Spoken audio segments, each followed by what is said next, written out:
welcome back to the Ritual Specialist as we continue with some basic informational lectures in the subject of magic. We will move forward with a brief overview of the history of modern occultism as given by the mythology of modern occultism.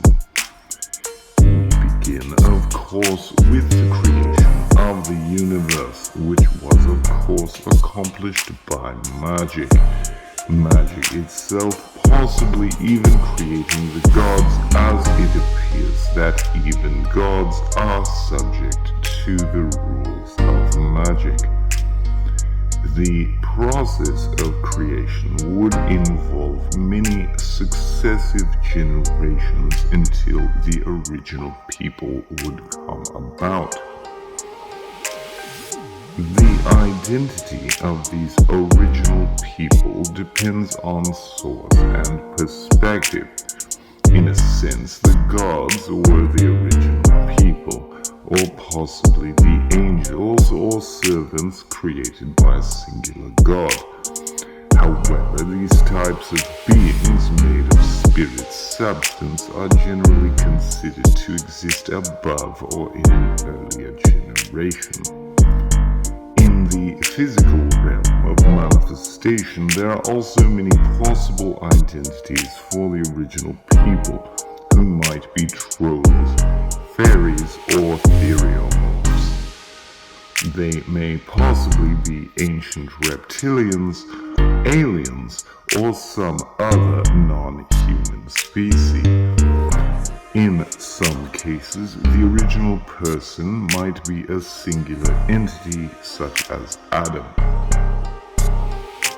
Regardless, these original people, who were at least considered to be mostly human, was still more akin to demigods, being stronger, longer-lived, powerfully psychic, and occasionally giant in stature.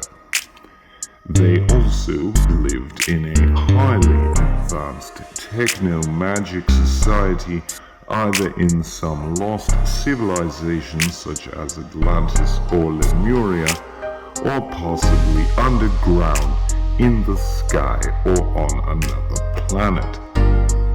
However, the most prominent feature of the original people would be their language, which was intrinsically magical.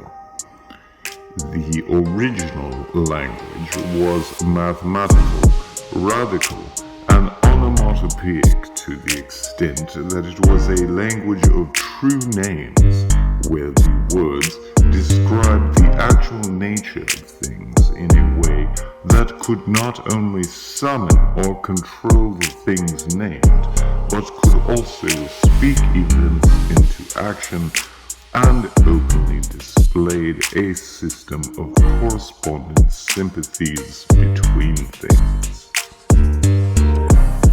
However, for one of many possible reasons, the original people would be destroyed, probably by the Great Deluge. The survivors of this cataclysm, who had become regular humans at this point, fled their home, migrating to the many parts of the world where civilization would be restarted in multiple locations. The magical language would also be partially lost.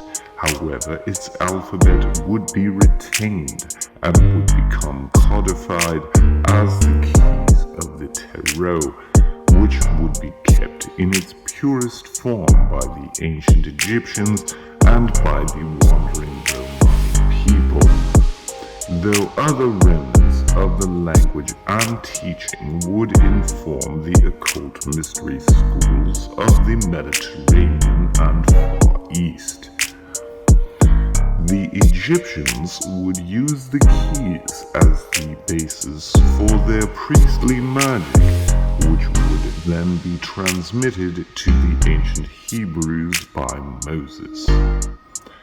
Here, the keys would remain secret for several centuries, until the period of 1095 to 1291, when the Crusades began, and the Order of Knights Templar would raid the Holy Lands of the Middle East. Here, among other ancient magical treasures, the Templars would discover the secret of the keys and would become fascinated with their power, to the extent that the Catholic Church would deem them heretics in 1307, and they would be arrested and executed, having their property seized by the Church and State. The keys would then pass into the hands of certain priests, where they would remain secret again for several centuries, passed down by a sort of clerical necromantic underground. From 1400 to 1800, the Atlantic slave trade would introduce native African people to the various native peoples of the Americas, creating a fusion of their two spiritual belief systems. This would further be combined with Catholicism due to the attempts of missionaries to convert the slaves and natives, resulting in the traditions of Santeria, Haitian voodoo, and American hoodoo, which would also further incorporate other traditions from the many various immigrants coming to America during this time. Also at this time, many of the great secret societies would begin to appear. In 1615, the Rosicrucians were founded. In 1717, Freemasonry was founded, and in 1776, the Bavarian Illuminati was founded. Then, in 1798, Napoleon would enter Egypt, which would start a worldwide fascination with ancient Egypt, which we call the Egyptian Revival in 1809. Also in 1809, it is assumed that some member of the Clerical Necromantic underground or of some unknown secret society produced this cipher manuscripts, a document containing the secret keys. In 1870, the Egyptian Revival had finally reached the United States, and it became very popular for rich people to imagine themselves to be the reincarnations of ancient Egyptian royalty. And as a result, Helena Blavatsky would found the Theosophical Society in 1875 as a place for the wealthy to discuss which famous people they were the reincarnations of.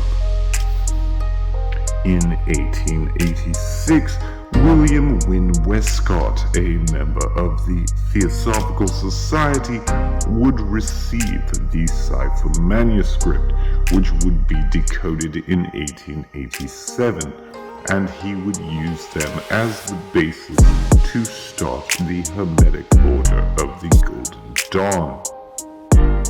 In 1898, a man named Aleister Crowley would join the Order of the Golden Dawn, leading to a rebellion within the organization in 1899. This ultimately causes OTO to be established in 1906 as Crowley's correction of the system laid out by Golden Dawn. In 1911, Austin Osman Spare begins developing sigil magic independently of all this drama. In 1939, Gerald Gardner takes Crowley's material, simplifies it, and gives it a more nature vibe, creating Wicca in an attempt to pick up chicks. Also in 1939, The Wizard of Oz is released, creating the iconic visual representation of the witch. And in 1940, the experimental art film Fantasia would be released, containing a hodgepodge of Western mythological symbols. In 1958, First Lady Mamie Eisenhower makes Halloween canon by decorating the White House in the celebration of a tradition brought in with Scottish and Irish settlers in the 1800s. The 1960s and 70s counterculture movement would then import Eastern philosophy into the West by means of drugs and rock music. In 1966, Anton LaVey invents the live-action role-playing game called Satanism, or the Church of Satan, as it is not really a religion and more of a prank. In 1970, Peter J. Carroll begins developing the philosophy of chaos magic. Also at this time, the New Age movement would appropriate more Eastern philosophy and combine it with positive thinking and self-help, as well as crystal healing. In 1980, the Satanic Panic would occur after a teenager was found in a sewer with a heavy metal t-shirt and a Dungeons and Dragons rulebook.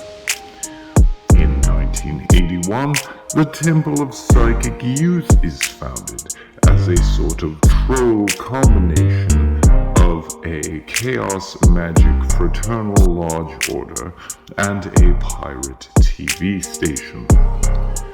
In 1993, Mage the Ascension would be published by White Wolf, being basically a textbook for chaos magic poorly disguised as a tabletop role-playing game. This brings us to the modern day of the post-2000s and the magical internet, where any occult book can be found for free. Anyone can start their own secret society on any convenient social network platform, and meme magic is real.